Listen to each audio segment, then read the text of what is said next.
अस्सलाम वालेकुम, आप देख रहे हैं चैनल स्टडी गाइड। आज का हमारा टॉपिक केमिस्ट्री में से है फॉर सेकेंड ईयर। ये टॉपिक हमारा है फर्टिलाइज़र्स के ऊपर। ये सबसे लास्ट चैप्टर जो सेकेंड ईयर का है केमिकल इंडस्ट्रीज़ ऑफ पाकिस्तान, उसमें से लिया हुआ है। उसका पहला टॉपिक है। एग्ज़ाम में ये शॉर्ट नोट के तौर पे आता है या लॉन्ग नोट के तौर पे आता है। इन शॉर्ट आप कह सकते हैं एक नोट के तौर पे आता है, जिसको आपको ब्रीफली डिस्क्राइब करना होता है। ये ऐसे क्वेश्चंस होते हैं एग्ज़ाम में जो डिटेल में आते हैं और इसके बोनस पॉइंट्स होते हैं, यानी बोनस मार्क्स होते हैं, जिसमें आपको कोई ज़्यादा इक्वेशंस लिखने की ज़रूरत नहीं होती, केमिकल इक्वेशंस। इसके अलावा कोई इतनी पेचीदगियाँ नहीं होती इन टॉपिक्स में। थ्योरेटिकल टॉपिक्स होते हैं, जस्ट आपने लर्न करना होता है, समझना होता है और एग्ज़ाम में अच्छे से प्रेजेंट करना होता है, लिखना होता है। ठीक है, ये टॉपिक जो है वो बायोकेमिस्ट्री स्टूडेंट्स के लिए भी इम्पॉर्टेंट है, ऑर्गेनिक स्टूडेंट्स के लिए भी इम्पॉर्टेंट है, इनऑर्गेनिक केमिस्ट्री जो स्टडी करते हैं उनके लिए भी इम्पॉर्टेंट है। तीनों ब्रांचेस को मिलाकर ये चैप्टर को समराइज़ किया गया है, कंपोज किया है। अच्छा, ये जो टॉपिक है ये बेसिकली बहुत इम्पॉर्टेंट टॉपिक है इस लिहाज से क्योंकि हर साल एग्ज़ाम में ये लग के आता है। आइदर कभी फर्टिलाइज़र्स लग के आते हैं, आइदर कभी प्लास्टिक्स इंडस्ट्रीज़ लग के आती है, कभी ग्लास या कभी डिटर्जेंट्स लग के आते हैं। ठीक है, तो आपको पता है केमिस्ट्री एक ऐसी ब्रांच है, एक ऐसी साइंस है जिसका इस्तेमाल जो है वो वसी सतह पे हो रहा होता है, कारोबारी सतह पे हो रहा होता है, इंडस्ट्रियल सतह पे हो रहा होता है और इससे बहुत ज़्यादा काम लिया जा रहा होता है। क्योंकि आपको पता है बायोकेमिस्ट्री इससे क्या है, एफिलेटेड है। इसका हमारी ज़िंदगी में बहुत अहम इस्तेमाल है और फर्टिलाइज़र्स ना हो तो शायद हमारा खाना पीना सब जो है वो बहुत बुरी तरीके से मुतासर हो जाए।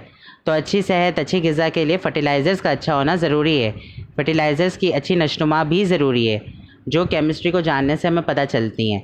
ठीक है, आज मैं आपको बताऊंगा कि इसको किस तरीके से एग्ज़ाम में आपने अपीयर करना है इस टॉपिक को और क्या क्या लिखना है। फर्टिलाइज़र्स क्या होते हैं? फर्टिलाइज़र्स बेसिकली ऐसे न्यूट्रिएंट्स होते हैं या आप ऐसे कह सकते हैं कि कुछ ऐसे फैक्टर होते हैं। फर्टिलाइज़र्स कंपोजिशन होता है बेसिकली ना, कुछ चीज़ों का कंपोजिशन होता है जो खाद के लिए बहुत ज़रूरी होता है।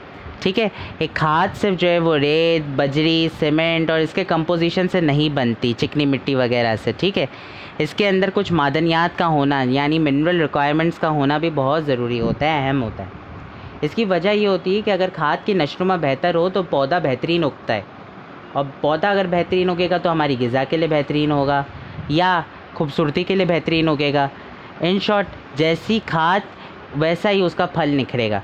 ठीक है, तो खाद की नशोनुमा के लिए इसके अंदर मौजूद इसका पीएच स्केल, इसके अलावा इसके अंदर के मौजूद मिनरल रिक्वायरमेंट्स पूरी कसरत से होना ज़रूरी है। ठीक है, अच्छा क्यों ऐसा ज़रूरी है? देखिए, पीएच का होना तो बहुत ही ज़रूरी है। बायोकेमिस्ट्री के शोबे के अंदर पीएच बहुत इंपॉर्टेंस रखता है। पीएच का क्या मतलब होता है? न्यूट्रलाइजेशन।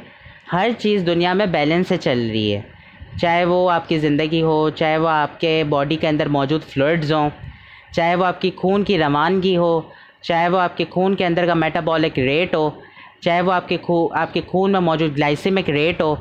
ठीक है, यानी दुनिया में कोई भी चीज़, चाहे आप स्टॉक एक्सचेंज ले लें या कुछ भी ले लें, दुनिया में हर चीज़ एक इक्विलिब्रियम से चलती है, एक बैलेंस स्टेट से चलती है।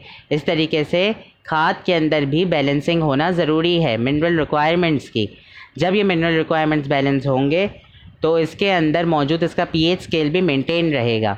पीएच स्केल तभी मेंटेन होता है जब वो स्केल न्यूट्रलिटी पे हो, अल्कलाइनिटी पे हो या उसका एसिडिटी और बेसिसिटी लेवल जो है वो लो हो। ठीक है, यानी मेंटेन हो। अब यहाँ पे आप देख सकते हैं जब आप इसको एग्ज़ाम में अपीयर करेंगे तो कैसे करेंगे। आपने सबसे पहले इसकी बोल्ड इटैलिक डेफिनेशन जो है वो डेफिनेशन की हेडिंग डाल के लिखनी है। ये डेफिनेशन बहुत इजी है, समझने के लिए बहुत इजी है, तो देखने सुनने से आपको पता है कि याद आनी जल्दी हो जाती, जल्दी याद हो जाता है। Fertilisers are mostly inorganic salts and organic compounds which contain elements such as nitrogen, phosphorus and potassium. When they are added to the soil, they increase the growth and help in the development of plants. ठीक है, ये मुझे बताने की या समझाने की ज़्यादा ज़रूरत नहीं है, मैं इसके बारे में ऑलरेडी ओवरव्यू दे चुका हूँ। उम्मीद है ये आपको समझ में आया होगा। ठीक है, इसके अलावा इससे रिलेटेड छोटी सी इन्फॉर्मेशन नीचे दी है, ये मेंशन करना आपने लाजमी है, जिसमें यह है कि fertilisers help the soil to make up the deficiency and become fertile again. They also maintain the pH of the soil या न्यूट्रलिटी और slightly alkalinity, that is from 7.0 to 8.0.